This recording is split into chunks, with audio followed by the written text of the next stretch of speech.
Hey, hi. Thanks for coming by Tory Magoo 44. It is February 11th, 2020. We're in 2020. Woo!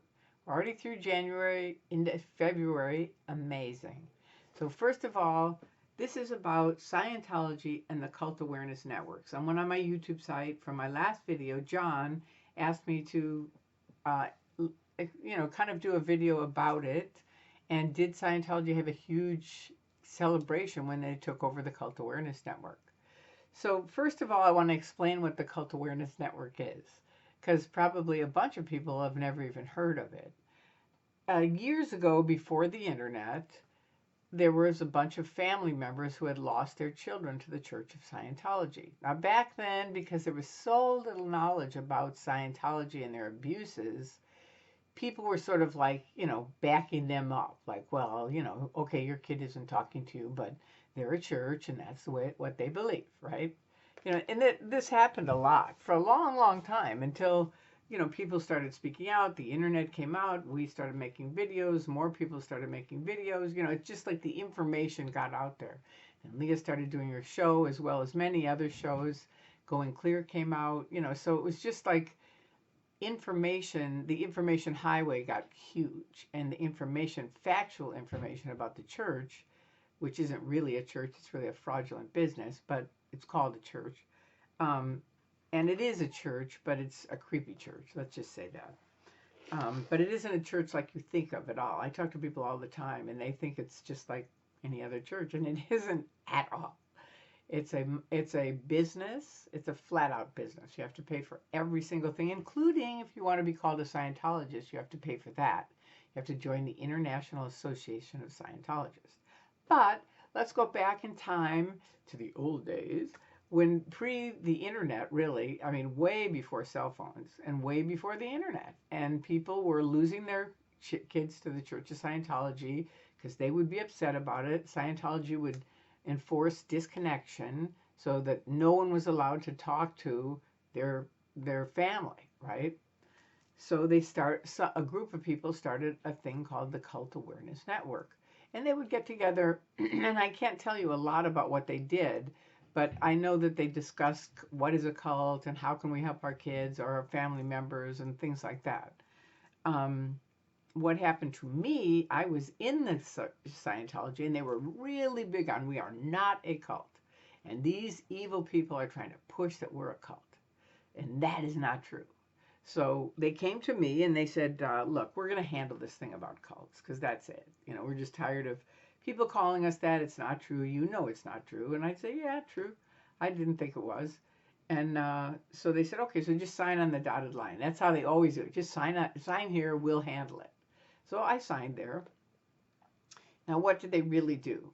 They got, with my signature and 99 other people, they opened up apparently lawsuits and sued the Cult Awareness Network out of existence. They bankrupt them. And to every parent, if any parent that was part of the Cult Awareness Network or anyone part of it sees this, I greatly apologize for signing on that dotted line. I honestly and truthfully didn't know anything about it until I escaped out of this Scientology and went and saw an attorney, a Scientology attorney that was suing the church. And he was very nice to me. I was exposing all kinds of abuses back then before a lot of people were saying anything with their name on it. And he liked me. He was happy with it. But the ladies in the office were like really not friendly with me. They didn't like me. And I finally went in and I said, Dan, I think his name was Dan Leipold. And I said, I don't get it. I don't get why these people hate me so much. I mean, I'm out here, I'm speaking out, I'm exposing everything I know as it comes up. I write about it. And this was even before YouTube. But I was writing every day about things. And of course, they were attacking me to death. And he said, Tory, I don't think you realize how many transcripts, legal transcripts, your name comes up in. And I said, really? I mean, I honestly couldn't think of any. I helped with Bill Yachty get the L. Ron Hubbard street name. We went down to court downtown and said, that's our street. We're the only people on it, pretty much. I mean, there's a few apartments, but pretty much that's it. and we think it should be named L. Ron Hubbard, which I don't really care. Honestly, it is their street, and if they want to have one little street that's L. Ron Hubbard, I still don't feel bad about that. It's like big deal. I mean, if anything, I think it's a negative impact for them. But anyway, there you go. That was one thing I knew I did. But the rest of the things, I to this day, I don't know what other things I'm in as far as court cases. But he said, I said, like what? And he said, the Cult Awareness Network. You were one of the 100 suits. And I was just stunned. I had no idea. Of course, they didn't explain to me that they were bankrupting these people, that were caring about their families and their children and things like that. I would have never done it. And did they celebrate it, John? No, they didn't celebrate it because it was an awful thing to do. I mean, now when you dial, I think it's 1-800 Cult Awareness or whatever it is. It couldn't be Cult Awareness because that's too long, but it's the Cult Awareness Network. If you Google Cult Awareness Network, a phone number will come up, and that when you call that phone number, that's the Church of Scientology, and they are the Cult Awareness Network, which is really awful. And so no, they didn't celebrate it because even we who were in and brainwashed would not have thought that was a cool idea. It just wasn't. And that's how they slide through a lot of their things that are abusive, is they don't really give you all the information, and it's just sort of like, that's the way it is, move along. We've got to get you to get this done or that done, or, oh, you're having a problem with it. Well, then you've got to go to ethics and sort it out with them, and pay, because you'll probably have to go to correction or something like that. Whatever. It's just a really creepy trap. Like Ben Corden told me, who wrote L. Ron Hubbard, Messiah, or Madman, Tory, it's just a really, really good trap with excellent cheese inside. And people just think, I'm just going to get in there and get that one piece of cheese, and then I'm going to get out. But they don't realize, you get in, it's like the Hotel California. You can check in, but you can't check out. I mean, now you can better because of the internet, thank God. And thank you to every single person who has spoken out all these years. Because many, many people left in the middle of the night, have never been acknowledged. And you know who you are, and I thank you from the top and the bottom of my heart. And to all of you, I want to wish you a happy Valentine's Day. I love you. And I'm happy that you're here and you listen to my videos. And I hope that helped, John.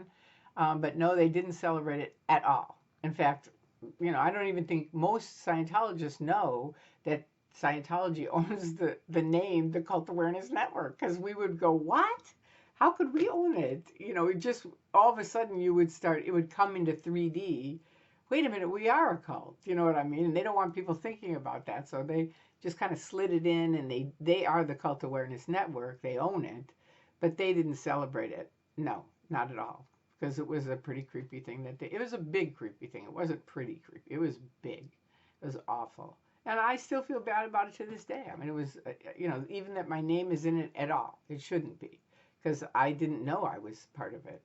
But, there you go. That's Scientology, the Church of Scientology. It sucks. It's a mental mind control trap.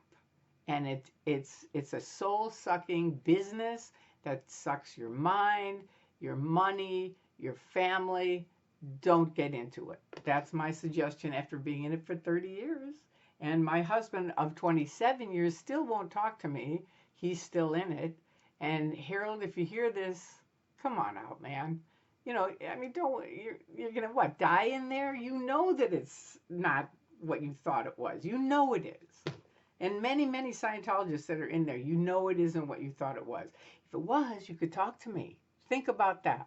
If it really was what we thought it was, you could talk to me. You could call me up. You could come over to my house. But you know what? You can't. And that right there should let you know I'm out. Okay? And that's what I did. I said, I'm out, and I have been very happily out. So happy Valentine's Day. If you don't have a Valentine, be my Valentine. I love you. All right. Bye-bye.